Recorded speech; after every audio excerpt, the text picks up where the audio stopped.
Alors cette manifestation, elle prend place dans un plan d'action initié par le président Emmanueli, destiné à répondre aux problèmes de la violence envers les femmes et aux problèmes des inégalités entre les hommes et les femmes. Étant psychologue, je peux vous dire qu'elle commence souvent dans l'enfance déjà, et que nous avons remarqué que les hommes violents avaient souvent été des enfants victimes de violences déjà, qu'il y avait une espèce de répétition qui se faisait. On connaît bien le concept de résilience de gens qui se défendent et qui s'appuient sur leur malheur pour au contraire être performants, magnifiques, généreux, humains. Autant d'autres tombent dans l'inverse, et c'est-à-dire se vengent quelque part de ce qu'ils ont vécu. Et la première personne sur laquelle ils tombent, souvent, c'est leur conjointe ou leur femme ou leurs enfants. Une semaine après, elle m'a dit, écoutez, ça va mieux, il est calmé. On est sûr qu'une blessure physique entraîne une blessure morale, que de toute façon il y a de la honte, il y a de l'humiliation, il y a du doute de soi, il y a un manque de confiance, toutes ces questions-là chez la femme existent, donc il y a tout un travail à faire d'accompagnement et elles sont très rares, celles qui s'en sortent très bien.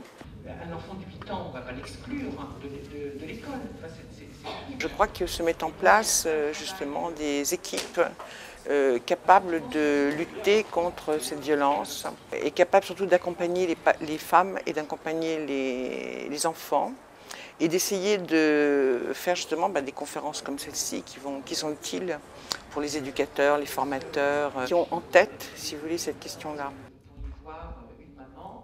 Le Centre d'information des droits des femmes et des familles est une association qui est présente sur le département des Landes depuis 1982, qui est une association qui est ouverte aux femmes et aux familles dans le champ de l'information juridique, l'accès aux droits de toutes les femmes et des familles. Nous avons suivi 600 femmes sur le département des Landes en 2013.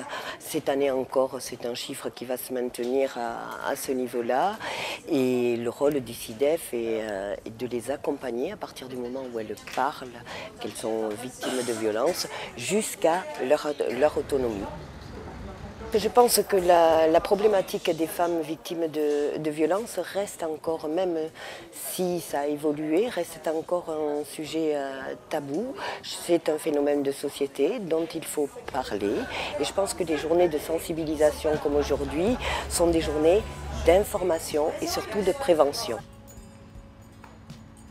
Indépendamment de cette journée-là, cette préoccupation de violence faite aux femmes est effectivement au cœur quand même de nos inquiétudes, puisque le Conseil général a comme mission notamment la protection de l'enfance.